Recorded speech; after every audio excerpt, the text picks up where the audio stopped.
It's the first day of D23, and Star Wars made a big splash talking about a lot of the things that are coming to Disney+. It was a really good day for Star Wars news. We got to break down the announcements of the Cassian Andor series. We got to talk about the sweet Mandalorian stuff that we learned, and we've got to talk about the confirmation of Obi-Wan Kenobi as a series on Disney+. We do it for the fans. What's up, everybody? I'm Josh. Welcome back to The Den, and as I've been telling you guys all week, D23, big deal, guys. Lots of juicy news coming out. Make sure you got your notifications enabled, and just come back to the channel, because I'm going to be dropping so many videos that notifications might not come out, because, I'm pretty sure my Marvel and my Star Wars videos are both just dropping immediately tonight. I'm not even going to worry about spacing them out. Let's just get to this stuff. But yeah, so let's talk Star Wars. Star Wars had a pretty good showing. I was actually quite impressed. I wasn't even sure that Star Wars was actually going to have anything announced or going on tonight. It really seemed like towards the end of the presentation there wasn't even going to be Star Wars stuff, but then there was. Kathy Kennedy came out. I thought she did really well on stage. It was pretty amped in there. She immediately went into talking about just how much they love Star Wars, how much it's important to her and to everybody that the fans love what is coming out, and their deep connection to Star Wars matters. The first thing they talked about was the Cassian Andor series. Now, we had heard a lot about this. Like I always say, with Star Wars, really feels like Disney's kind of behind the news cycle. But yes, it was known for a while we'd be getting the Cassian Andor series. Diego Luna is going to be reprising his role. Diego Luna and Alan Tudyk, who plays KSO, actually came out on stage together. Now, their chemistry together is awesome, and I just love hearing how these actors respond to being in the Star Wars family, to coming back. Diego sort of jokes about how his kids wouldn't look him in the eye because his character's gone. They talk about the fact that it's a prequel, and there's really not much else they say about the show. They can't really talk about the title. They can't really talk about much of what the show will be about, but I think they did a good job because these guys, their chemistry together is awesome, and it really kind of sells the vibe of what the show will be. I mean, I was just talking earlier today about how good Rogue One is on this morning's live stream, and it just is brilliant. So a little bit more with these characters, I'm into it. Oh, and I forgot to mention, they did talk about the Clone Wars Season 7, talking about how that will arrive February of next year. We're all very excited about that. I mean, that's just plainly going to be dope as hell, but nothing was really shown. They just said that it will be coming out in February, but yeah, that happened as well. So next up was The Mandalorian. Kathy brings out my favorite new freaking bromance out there, and this is Jon Favreau and, of course, Dave Filoni. They come out, they talk about meeting each other. By the way, I'd never heard this story before, but they talked about how when the Clone Wars was first being developed, and Favreau was mixing sound for Iron Man at Skywalker Sound, that they met then and they sort of traded looking at exclusive stuff. So Favreau got to look at Clone Wars before it was ever shown publicly,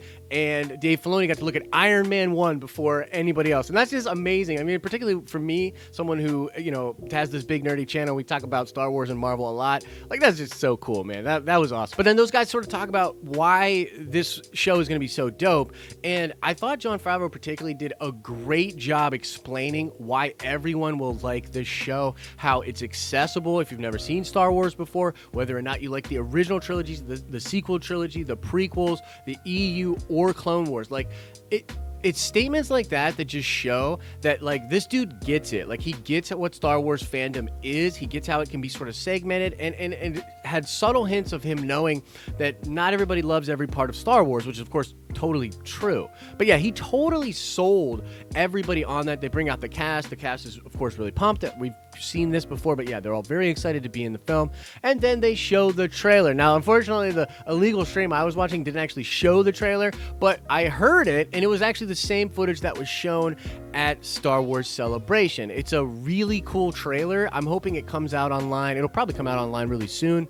But yeah, this show is going to be dope as hell. It's this area in time in Star Wars where everybody's celebrating the fact that the Empire is gone, but there's no central government, so there's chaos everywhere. And what's crazy is this Mandalorian character gets tangled up with what looks like a leftover Imperial cell, a leftover piece of Imperial remnant, which is just awesome. If you're a fan of the EU, not the EU, but if you're a fan of the canon, and in the books of the Aftermath series and what was going on post the Battle of Endor, man, we're all going to really love this show. So I thought they killed it with Mando. So then the last thing they do is literally bring out Ewan McGregor. And just, this is why, like, he has this almost Keanu, everybody loves Keanu right now. He's like the internet's boyfriend. Everybody loves this guy. Ewan McGregor has the same quality, particularly when it comes to Obi-Wan. And this is such a weird thing to say, but because of prequel memes specifically, and I just can't understate how crazy prequel memes have become with the internet lexicon. It's a big deal for people, and Ewan McGregor being a big part of that is like a big deal. Like, people love Ewan McGregor. Like, universally, everyone's pumped about this Obi-Wan show, and it was just great seeing his energy and how excited he is to do it. And yeah, I thought their last bit of just announcing, I thought it was a really solid play. So, Star Wars had a great showing the first day of D23. There's also new footage for episode 9. Not really enough for me to do a full video on, but there's some cool stuff that came out. I'm hoping for much more tomorrow. But guys, that's pretty much it. That's the news and my reaction to the awesome day 1 D23 panel for Star Wars, talking about Clone Wars Season 7, talking about the Cassian Andor series, talking about The Mandalorian, which I am so excited for, and of course talking about the Obi-Wan show, which is now officially confirmed by Disney. So let me know your thoughts about everything in the comment section below. Make sure you stay tuned to the channel because there's a lot more coming out tomorrow, and we will of course be doing a stream on Star Wars Sunday to talk about the impact of all the Star Wars news. All right, guys, I got to get out here and upload these dang dare videos. As I always say, I hope you're having an awesome and a nerdy day, and I'll see you in the next video.